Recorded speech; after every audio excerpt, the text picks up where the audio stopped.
Dear friends, സദൃശവാക്യങ്ങളുടെ പുസ്തകം 2-ാം അധ്യായത്തിലെ ആദ്യത്തെ 4 വാക്യങ്ങളിലെ ചില കാര്യങ്ങളാണ് ഇന്ന് നാം ചിന്തിക്കുന്നത്. ഈ ചിന്തയ്ക്ക് സാമാന്യ ബുദ്ധി അഥവാ കോമൺ സെൻസ് എന്നൊരു തലക്കെട്ട് കൊടുക്കാൻ ഞാൻ ആഗ്രഹിക്കുന്നു. മൈ സൺ, മകനെ എന്ന അഭിസംബോധന ചെയ്തുകൊണ്ടാണ് ഈ അധ്യായം ആരംഭിക്കുന്നത്. മകനെ, മക്കളെ എന്ന അഭിസംബോധന ഈ പുസ്തകത്തിൽ ആവർത്തിച്ച് കാണുവാനും കഴിയും. ശലോമോൻ രാജാവിൻ്റെ കൊട്ടാരത്തിലെ കുട്ടികൾക്കും സ്വന്തം മക്കൾക്കും കൊടുത്ത ഉപദേശങ്ങളിലെ അഭിസംബോധനകളാണ് ഇവയെന്ന് വേദപണ്ഡിതർ പറയുന്നു. പലപ്പോഴും ഇത്തരത്തിലുള്ള നല്ല ഉപദേശങ്ങൾ കേൾക്കുമ്പോൾ ബോറിംഗ് ആണെന്നും തങ്ങൾക്കിത് മനസ്സിലാക്കാൻ സാധിക്കുന്നില്ലെന്നും പറയുന്ന ആൾക്കാരെ കണ്ടിട്ടുണ്ട്. നിങ്ങൾക്ക് മനസ്സിലാകാൻ വേണ്ടി ആൽബർട്ട് ഐൻസ്റ്റീൻ പറഞ്ഞൊരു ഉദാഹരണം ഇവിടെ പറയുന്നത് തെറ്റില്ലെന്ന് കരുതുന്നു. ഒരിക്കൽ അദ്ദേഹം ക്ലാസ് എടുത്തപ്പോൾ വിദ്യാർത്ഥികൾ പരാതി പറഞ്ഞു, സർ, ഈ ആപേക്ഷിക സിദ്ധാന്തം കടുകെട്ടിയാണ്, ഒന്നും മനസ്സിലാകുന്നില്ല. അവർക്ക് മറുപടിയായി അദ്ദേഹം പറഞ്ഞത് ഇങ്ങനെയാണ്: നിങ്ങൾ ഒരു സുന്ദരനായ ആൺകുട്ടിയുമായോ സുന്ദരിയായ പെൺകുട്ടിയുമായോ സംസാരിച്ചിരിക്കുമ്പോൾ 1 മണിക്കൂർ 1 മിനിറ്റായി തോന്നും. അതുപോലെ ചൂടുള്ള അടുപ്പിൽ വിരൽ 1 മിനിറ്റ് വെച്ചാൽ 1 മണിക്കൂറായി തോന്നും. ഇത് തന്നെയാണ് E=mc².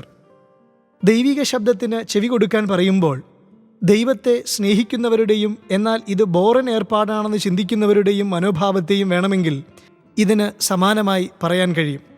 സാധാരണ നാം നമ്മോട് തന്നെയോ മറ്റുള്ളവരോടോ ചോദിക്കുന്ന 3 ചോദ്യങ്ങൾ ഇവിടെ പറയുന്നുണ്ട്.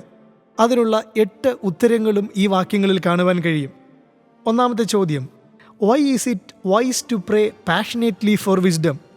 പരിജ്ഞാനം പ്രാപിക്കുവാൻ ഇത്രയധികം ആവേശത്തോടെ പ്രാർത്ഥിക്കേണ്ടത് ആവശ്യമാണോ? രണ്ടാമത്തെ ചോദ്യം: how can I know God's will? ദൈവഹിതം എനിക്ക് എങ്ങനെ തിരിച്ചറിയാൻ പറ്റും? മൂന്നാമത്തെ ചോദ്യം: why should not reject wisdom? എന്തുകൊണ്ട് പരിജ്ഞാനത്തെ തള്ളിക്കളയരുത്? ഇനി നമുക്ക് ആദ്യത്തെ വാക്യങ്ങളിലുള്ള 8 ഉത്തരങ്ങളൊന്ന് ശ്രദ്ധിക്കാം. സത്യത്തിൽ സാമാന്യബോധമുള്ളവർ തിരിച്ചറിയേണ്ട 8 വസ്തുതകളാണിത്. 1.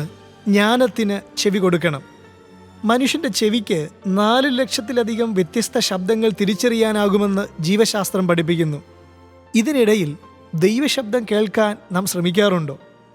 ഒരു കാര്യപരിപാടിയും കൂടാതെ ദൈവത്തോടൊപ്പം സമയം ചിലവഴിക്കാൻ സാധ്യമാകുന്നുണ്ടോ? 2. ബോധത്തിന് ഹൃദയം ചായിക്കണം. ഒരു ബോധവുമില്ലാത്ത സ്വഭാവത്തിന് ഉടമയാകരുത്. ചിലർക്ക് ചില കാര്യങ്ങളിൽ അനാവശ്യമായ നിർബന്ധമുണ്ടാവും, പക്ഷേ ശ്രദ്ധിക്കേണ്ട പ്രധാന വിഷയങ്ങൾ ശ്രദ്ധിക്കുകയുമില്ല. ഉദാഹരണത്തിന്, ഒരു കാർ മെക്കാനിക്ക് ബ്രേക്ക് നന്നാക്കാൻ കഴിയാത്തതിനാൽ ഹോണിൻ്റെ ശബ്ദം കൂട്ടിവെച്ചിട്ടുണ്ട് എന്ന് പറഞ്ഞാൽ നിങ്ങൾക്ക് എന്ത് തോന്നും? അത് പ്രായോഗികമല്ല എന്ന് തിരിച്ചറിയുന്നതിന് ഒരു ബുദ്ധിമുട്ടുമില്ല.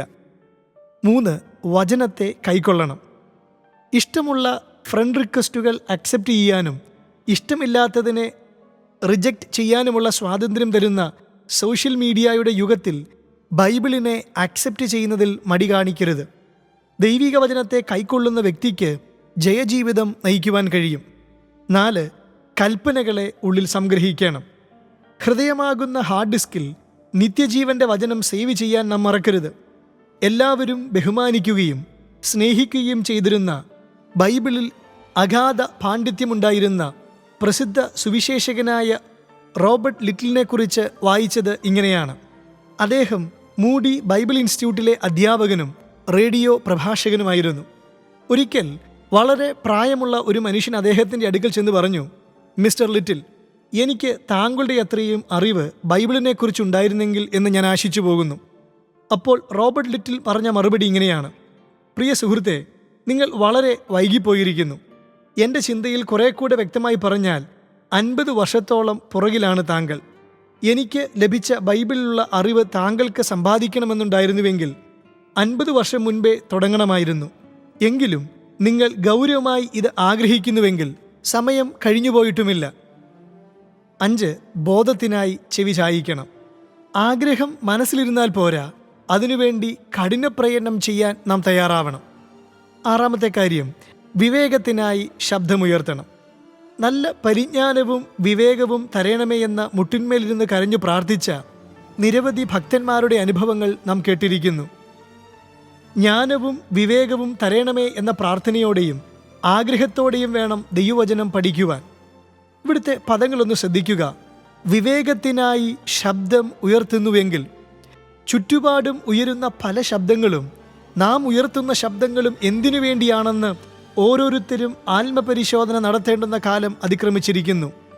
ആദർശങ്ങളിൽ വിട്ടുവീഴ്ച ചെയ്യുന്ന രാഷ്ട്രീയക്കാരൻ്റെയും അനാത്മികൻ്റെയും ഭാഷാപ്രയോഗങ്ങൾ ഒരു ദൈവ പൈതലിനെ കീഴടക്കരുത്.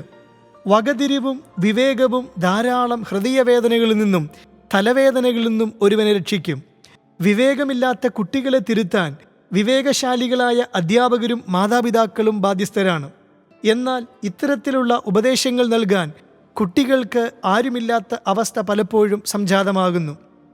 7-ാമത്തെയും 8-ാമത്തെയും കാര്യങ്ങൾ വെള്ളിയെപ്പോലെ അന്വേഷിച്ച് നിക്ഷേപങ്ങളെപ്പോലെ തിരയുന്നുവെങ്കിൽ, ട്രഷർ കണ്ടെത്താൻ വിർച്വൽ വീഡിയോ ഗെയിമിൽ അഡിക്റ്റഡായി ജീവിക്കുന്ന വ്യക്തികളെക്കുറിച്ചുള്ള വാർത്തകൾ ഇപ്പോഴത്തെ ഒരു ട്രെൻഡാണ്. ഫിംഗർ ടിപ്പുകളും ഹാർട്ട് ബീറ്റുകളും സെർച്ച് ചെയ്യുന്നത് ദൈവം ആഗ്രഹിക്കുന്നത് മാത്രമായി തീരണം. ഈ 8 കാര്യങ്ങളും ചെയ്താൽ ലഭിക്കുന്നത് 5-ാമത്തെ വാക്യത്തിൽ പറയുന്നു, "Then you will understand the fear of the Lord and find the knowledge of God." അപ്പോൾ നീ ദൈവഭക്തി എന്തെന്ന് ഗ്രഹിക്കുകയും ദൈവത്തെക്കുറിച്ചുള്ള അറിവ് നേടുകയും ചെയ്യും. ഇവിടെയാണ് ആദ്യം പറഞ്ഞ 3 ചോദ്യങ്ങളുടെ പ്രസക്തി. ദൈവസ്നേഹം, ദൈവത്തോടുള്ള ഭക്തി, ദുഷ്ടസ്വഭാവങ്ങളിൽ നിന്നും അസന്മാർഗികതയിൽ നിന്നും അസത്യത്തിൽ നിന്നും വഴിമാറി വിശുദ്ധിയോടെ ജീവിക്കുവാൻ ഒരുവനെ സഹായിക്കും. God bless you.